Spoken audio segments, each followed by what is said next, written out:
Senator Lundy. Thank you, and I move that the Senate take note of this report. And in doing so, Mr Deputy President, this important inquiry has explored the operation and effectiveness, or indeed otherwise, of the Commonwealth procurement rules.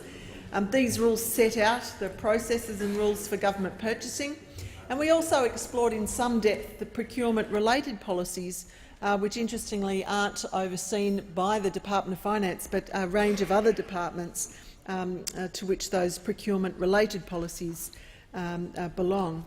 The inquiry has explored the impact of Australia's international obligations arising from bilateral free trade agreements on procurement policies, and the committee formed the view that the government procurement policies, as part of the value for money assessment, should take into account the effect of those procurement decisions on communities and the broader economy. Throughout this inquiry, Mr Deputy President, witnesses made clear to the committee that the value for money proposition is not merely a matter of comparing prices. It ought to be a matter of assessing the broader benefits as well as the costs of the available options. For example, the committee received evidence suggesting that the procurement of locally produced stationery had definite economic benefits for government, including greater government tax revenues from individuals and companies and the benefit of supporting Australian jobs and indeed the development of skills of Australian workers in this area. Mr Travis Wasey from the CFMEU reflected on the estimate of job losses in the paper and forestry industries as a result of Australian paper not being awarded the envelopes contract in 2013 by DHS, and I'd like to quote him. "We're not just talking about 1 or 2 jobs. We think that 15 to 20 direct production jobs were triggered by the loss of this contract, and it is a situation representing literally hundreds and thousands of dollars, if not millions of dollars, in lost taxpayer revenue in the short, medium and longer term, just for that $8,000 benefit, which, Mr Acting Deputy President, was the difference in the bottom line price in that particular tender. Mr Wasey went on to note that Australian paper also provides significant revenue to all levels of government, equivalent of $1.81 for each and every actual ream of copy paper that we make, and totalling $432 million in 2012.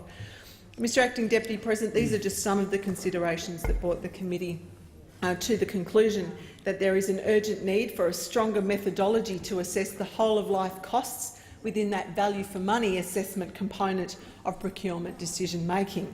It's quite a mouthful, but this issue goes to the heart of how Australian industry has opportunities to compete on a level playing field. We formed the view as a committee that with the consideration of the broad economic developments of procurement as part of this comprehensive value-for-money assessment, the effective application of the range of procurement-related policies, combined with the scrutiny and accountability measures contained in our recommendations, procurement outcomes for Australian companies would be considerably improved without impacting our international bilateral trade obligations and without necessarily needing to change the procurement rules dramatically. In fact, one of the issues was if all of the procurement-related policies and the procurement rules were applied with a genuine whole-of-life value-for-money assessment, that the policy wouldn't need to change much at all. It's one in the application and effectiveness, oversight and transparency and genuineness of the objectives contained within procurement policies. There was quite a deal of concern from a number of industries, including the IT industry. We heard some evidence from Michelle Melbourne and Suzanne Campbell, representing the Business Council of the ACT and indeed the Australian Information Industry Association, when they spoke specifically about one company called Intellidocs. Michelle Melbourne, through her own experience, reflected to the committee that, and I quote, "It's not an even playing field over there. It just isn't. Australia follows the rules," and she was referring to the US. "Australia follows the rules with the free trade agreement, but the US does not do that. They are fiercely parochial. Each state procurement body that you deal with over there asks you who is your local partner." Mr Acting Deputy President, we asked through the committee details of the role that our international free trade agreements apply And the answer we got, the evidence we got, was that we seem to not utilise the range of exemptions that are available for small to medium-sized Australian businesses to the extent that our partners in these free trade agreements do. And therefore our recommendations point to an exploration of what scope there is to work within those obligations. No one's saying step out of those obligations, but work within them to fully garner the benefit that other nations have through those bilaterals in supporting our small to medium-sized enterprises. I'm very conscious of time, Mr Acting Deputy President, and I will, at the conclusion, seek leave to continue my remarks. But can I particularly thank the committee secretariat, and in particular Lynn Beverley and Anne Palmer, and a particular thank you to my Senate colleagues who worked constructively. We have a minority report that has come in from government senators who, interestingly, agree with some of our recommendations, certainly not all.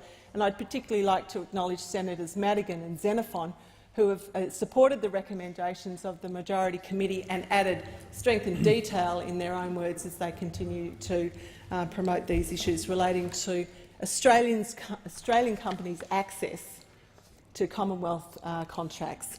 It's a key issue in their capacity to grow and expand and support their local communities. Senator Lundy.